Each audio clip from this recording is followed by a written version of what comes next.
Welcome to the channel. I'm QuasiGamo, and I have a fun 5th edition power build to share with you today. I like to call this build the Speed Cleave, and this character is optimized around slashing enemy movements to a halt in order to prevent dangerous foes from becoming a threat in the first place, while also being able to stop low health enemies from escaping encounters. And how this character is going to accomplish this is by focusing on 4 key aspects in order to optimize this build. First of all, we're going to want to make the simple actionless task of moving much harder for our enemies by having a way to actually lower the amount of movement that target creatures have available to them on their turn. Then our character will also want to be able to change the environment of the battlefield to make maneuvering around even more of a challenge for the opponent, and one of the ways we can do this is by creating difficult terrain, which will double the amount of movement for each foot of space being traveled. In addition to that, we'll want the ability to cause disruptive conditions which will force the enemies to use more movement on their turns or completely restrict their movement entirely.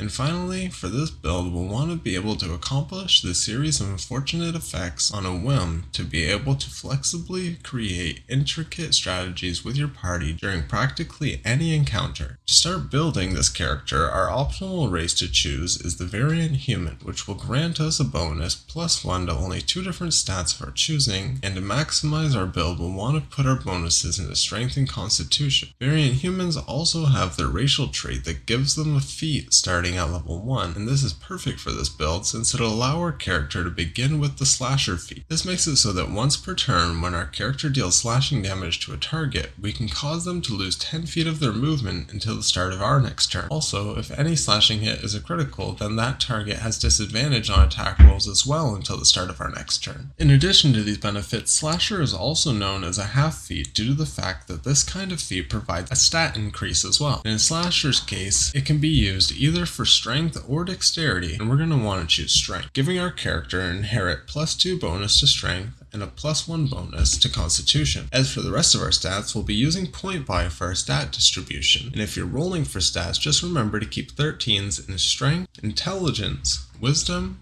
and charisma for multi-classing purposes, while trying to focus on maximizing strength. Our stats with point buy will be as follows: 16 strength, 8 dexterity, 14 constitution, 13 intelligence, 13 wisdom, and 13 charisma. These stats will provide our character with 135 HP at level 20 and an AC of 20 with plate mail armor and a shield. During the leveling progression of this build, our character will be multi-classing across 5 different classes, starting with 2 levels in fighter, and these levels will provide our character with a powerful foundation since we'll be starting with proficiencies in both strength and constitution saving throws, allowing our character to better resist physical effects and have a much better chance at maintaining concentration on spells. In addition, at level 1 we'll be starting with a fighting style of our choice, and the one that suits our build the best is the dueling fighting style, which will give our character an extra 2 damage whenever making an attack as long as only one of our hands has a weapon in it at the time of attacking. Then, at level 2, our character will get the incredibly powerful Action Surge feature,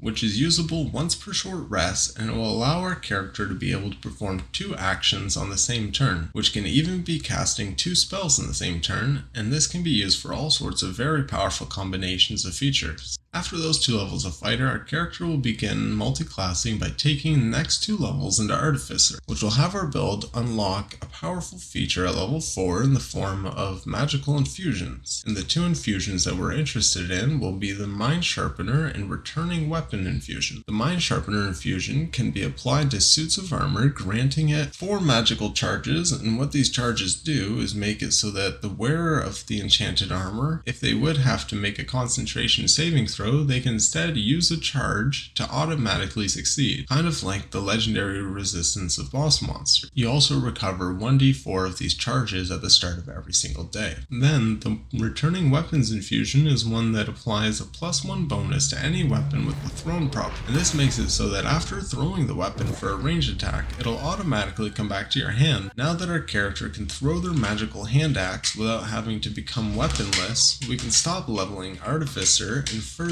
our multi-classing journey by picking up 1 level into Warlock. So at level 5 we'll unlock an Otherworldly Patron, also known as a subclass, and the patron we're interested in today will be the Fathomless. which will provide our character with an additional extended spell list, and more importantly, it will give us a Tentacle of the Deep feature, which is a bonus action that summons a ghost tentacle to chase around and attack your enemies with for 1d8 cold damage. And when it does hit your target, it will reduce their movement by another 10 feet until the start of your next turn. Then, now that our character build has started to form the core identity of its playstyle, we'll begin enhancing the layers of potential by multi-classing even further with a deep dive of 5 levels into Druid. This will unlock another subclass for our character at level 7, which will be the Circle of Lands Druid, giving our build access to the Natural Recovery feature, which can be used on short rest to recover spell slots up to half of our levels in Druid. And since we're taking 5 levels, that'll be up to 2 levels of recoverable spell slots, which will be used to recover 2nd level spells each day, which at 8th level, we will begin using those slots on the 2nd level transmutation spell, Spike Growth, which fills a 40-foot diameter with spikes and thorns and creates difficult terrain, which deals 2d4 piercing damage for each 5 feet that a creature travels within the spell's area. Then following up at level 9, our character will be picking up the Warcaster, which will allow us to cast spells without having to awkwardly stow away or drop our axe and shield. During our final level of Druid, level 10, our character will be unlocking the 3rd level transmutation spell, Plant Growth. However, this build is strictly interested in the effect when cast as an action, and this allows us to make the vegetation in the area to become overgrown, causing movement through the terrain to cost 4 times the amount of the distance it's trying to be traveled. And this specifically is not treated as difficult terrain, which is important and means that it can be stacked on. Now that we're done with Druid levels, we'll continue to re-explore what Warlock has to offer for this build by delving 4 more levels into Warlock. At level 11, our character unlocks Eldritch Invocations, which are like class-specific feats to tune your character's playstyle, and the one available at this level that we're interested in is Devil's Sight. And this invocation gives our human character the ability to see through darkness up to 120 feet, and even through magical darkness. Then, at level 12, we can choose one of our 4 packs available to us, and the one that we're interested in is the Pact of the Blade, to gain access to pack-specific invocations at level 14. But first, at level 13, our character will be getting their first ability score increase that will be going into stat, and this will be used to raise strength up to 18. Then, onto the final level of Warlock, we'll be getting 2 new invocations, which will both be specific to the Pact of the Blade, and these are going to be Thirsting Blade and Eldritch Smite invocations. Thirsting Blade makes it so that whenever our character makes an attack with their Pact of the Blade hand axe,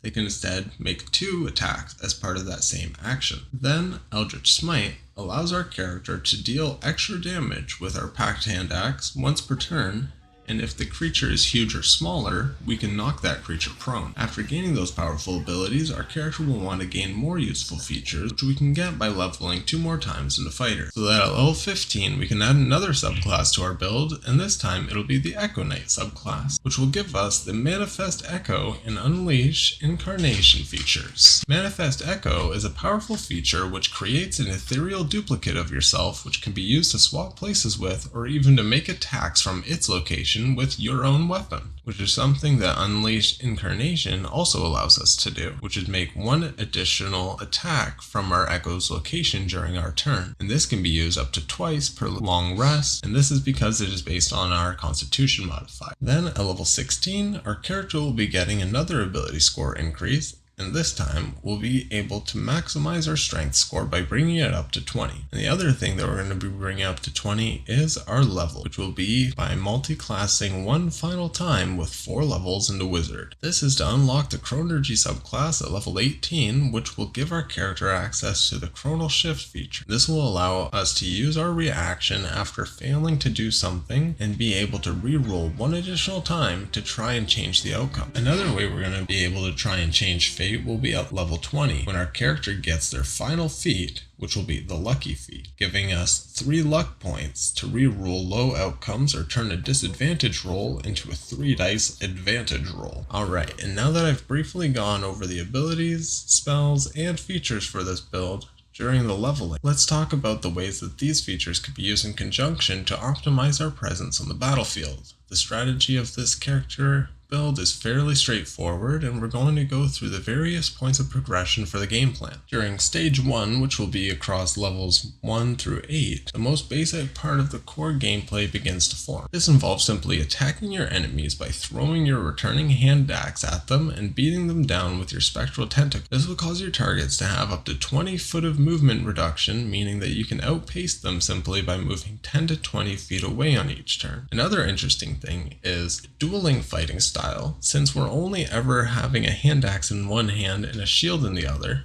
even though we're throwing it, that still counts as applicable to our hand axe if we're using it as a throwing weapon or if we're using it in melee combat. Then stage 2, which will begin at level 9, when our character has access to the Warcaster feat and can cast spells while having our hand axe out, which will add more potent control to our repertoire of tools available to us. During this stage, on your first turn in combat, you'll want to establish the scenery of the encounter by casting Spike Growth on the ground and using your Action Surge feature to be able to cast again, but this time we're going to cast Plant Growth on the spikes and vines that Spike Growth created. This will create an environment that costs 8 times the amount of movement to maneuver around the battlefield. And to end your first turn, you'll want to summon your tentacle and attack the main target to possibly reduce their movement by an additional 10 feet. Then every turn after your first turn, you'll return back to using your stage 1 strategy. However, you won't have to worry about maneuvering around the opponent anymore, since they're going to have to use 8 times the amount of movement to move 5 feet,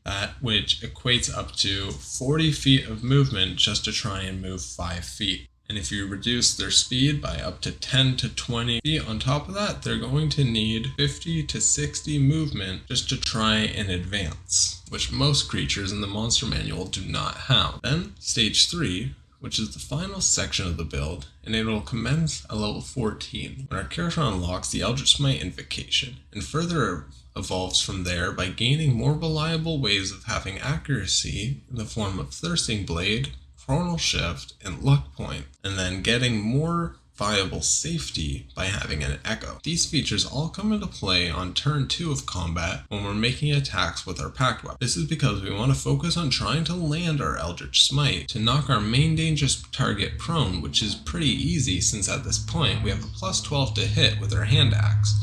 with 2 attacks that if both attacks still somehow miss, then we can attack a third time with Unleash Incarnation while using luck points and Chronal Shift to assure that the attack lands. This means that against a CR 20 Pit Fiend, which has an AC of 19, this would be a 99.76% chance to hit the Pit Fiend and knock it prone. Then, any other attacks after the opponent is prone, you'll want to switch to attacking with your Echo to gain advantage on your follow-up attacks, and use your bonus action to attack the prone creature with your tentacle. And as long as the tentacle is within 5 feet, it'll also have advantage, giving it up to 75% chance or 93.75% chance with luck points and Chronal Shift to hit the Pit Fiend and lock it in place without having enough movement to actually get off the ground. As long as both the hand axe and the tentacle hit the creature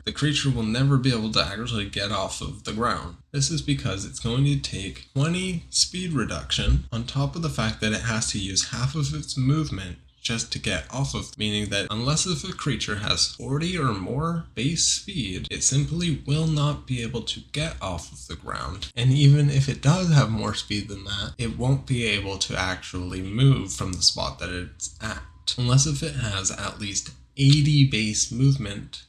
or uses the dash action. And if it's using the dash action, that means it is not using the attack action, and you've done your job. Anyways, thank you for watching the Dungeons & Dragons 5th edition power build, and I hope you found this build exciting and entertaining, and I would love to hear your ideas in the comment section down below. And if you did enjoy this video, feel free to click the like button and subscribe if you're interested in seeing more character builds or other gaming content. This is Quasi Gameo, signing off.